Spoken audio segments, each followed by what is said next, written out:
Butler Bulldogs played the Villanova Wildcats, ranked number 11 in the country, last night, Hinkle Fieldhouse. And the Butler Bulldogs came away with another loss. They lost this game 60-55. To fall to 12-4 and 1-3 in the Big East Conference. This reminded me so much of the Providence game that we had at home, opening up Big East play on New Year's Eve. Had a halftime lead. In that one we were up by 11. This one we were up by 7 at the half. And both teams used a second half spurt at the beginning of the second half to jump into the lead like a pretty big run. In this case for Villanova, they went on a 14-0 run. They went from down 7 to up 7. And I was kind of disappointed in Coach Holtman. There's a lot of people who have been talking about it as well, but when a team's making a run like that, you can't wait until the TV timeout to, settle down and save a timeout. You got to just take the timeout and kill that run, and then that TV timeout comes after, and then that can also help kill that run and kill all that momentum that the other team is having. Butler waited until the TV timeout, and by then it was too late. They'd already gone on such a big run, already grabbed all the momentum, and just hopefully that's not something that continues on throughout the season. But it is what it is, and we lost the game, and I wouldn't replace Coach Holtman with anybody except for Brad Stevens. So just hopefully, just one little minor issue I have with him, not taking a timeout when we really need to kill momentum, but whatever. Also didn't help in this game that our defense was great, our energy was great in the first half. In the second half we weren't able to keep it up.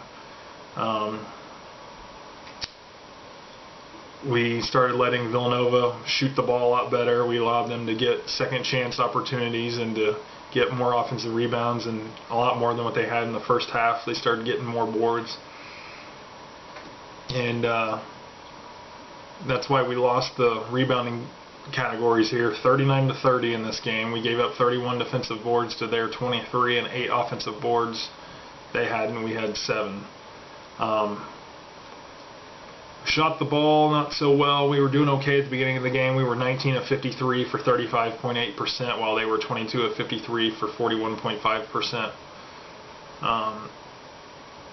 They shot their free throws real well. 12 of 13 for them, 14 of 18 for us, so not a big difference there. And we took care of the basketball pretty well for the most part, which is something that we do seem to do pretty well.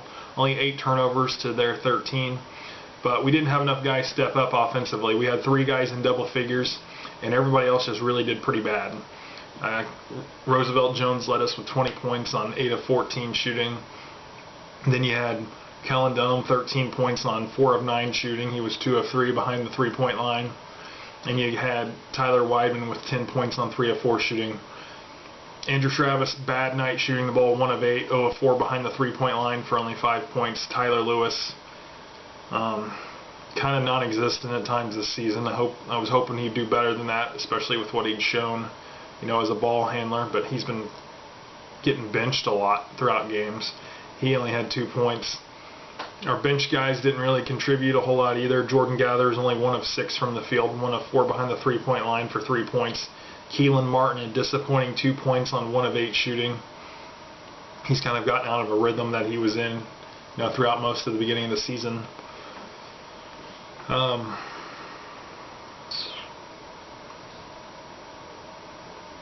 Second chance points beat us. They beat us 12-5 on that. That stunk. I mean, that's pretty much it. That's all the information you need to know to see why Villanova won this game.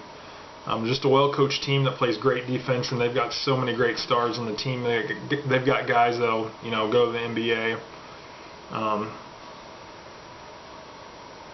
That Daniel Ochefu, such a great defender. Chris Jenkins is a good player. Josh Hart, I think he's a freshman.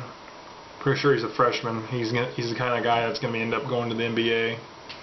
And then Ryan Arcidiacono, great player. He was a co-Big East Player of the Year last year. And they've just got a lot of guys that can do a lot of damage. And if Butler doesn't start playing with the effort that the 2010 National Championship team and the 2011 National Championship team, the runner-up teams, obviously. But the runner-up teams played with, then they're not going to go very far in the tournament, and they're not going to win these games against good ranked competition like this. These are home games. These are games that we need to be winning. Can't be losing conference games at home like this. This isn't the Horizon League anymore. This isn't the Atlantic 10. This is the Big East Conference. This is some really good basketball teams that we're up against. So if Butler wants to get serious about being a good team, a good program, one of the top teams in the Big East, then they need to start playing like it and beating those other teams that are considered that. And we've let too many games slip away.